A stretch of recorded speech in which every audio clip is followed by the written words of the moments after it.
It's been a roller coaster season for the Tigers so far, but it is not over yet. With their final home game approaching, Auburn seniors hope to leave this stadium for the last time with a win. And as on every third Saturday in October, the Alabama Crimson Tide faced the Tennessee Volunteers. The win gave the Tide 12 consecutive victories over UT, the most in the annual rivalry game. The Crimson Tide is expected to take down the Tigers this weekend, but this Alabama team knows from experience that anything can happen in the Iron Bowl. Undefeated seasons are not hard to come by here at the University of Alabama, but 31 wins in a row? That's right, Alabama women's softball appears unstoppable heading into their 7th week of the season. The Tigers are coming off their bye week and looking to clinch their 2nd consecutive win this weekend over Texas A&M. It was championship weekend for college football around the country, and it definitely did not disappoint, unless you're a Georgia fan. If you watched the SEC championship game, you watched the largest comeback in SEC title game history. Finishing 8-10 in conference play, the Crimson Tide end their season ranked 9th in the SEC.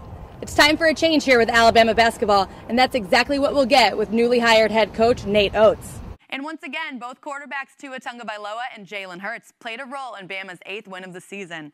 After spending the first half of the season as the nation's most dominating team, Alabama gets 2 weeks to prepare for its November 3rd showdown at number 5 LSU.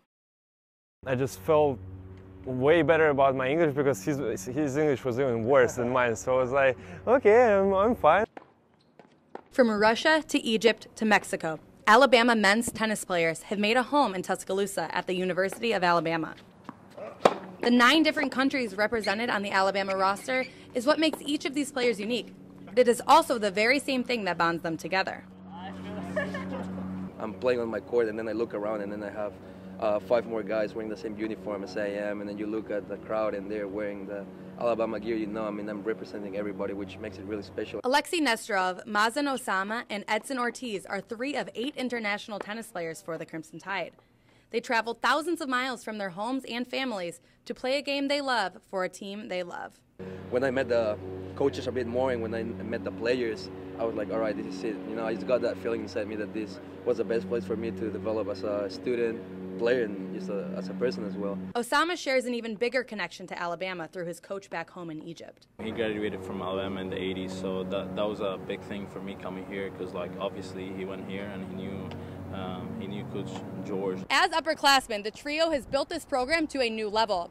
Last year, Alabama made their 4th ever trip to the Sweet 16 in the NCAA championships, the first since 2007. Just to see us doing pretty good because me and the guys, we put in so much hard work, and it's great to see this pays off, and I feel like we're on the right path. Alabama started the season ranked 22nd in the country, the highest preseason ranking since 2011.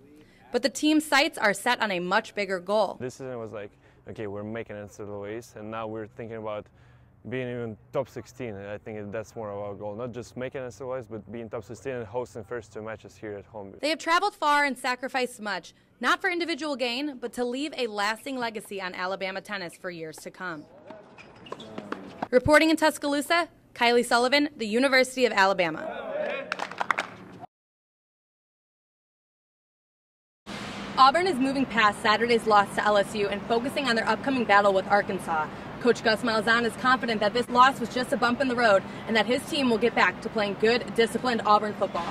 As we look to college football, the Northern Illinois Huskies defense came up big this past Saturday, stopping 6 Buffalo drives in the second half, including one inside the NIU 20 as the Bulls missed a 34-yard field goal.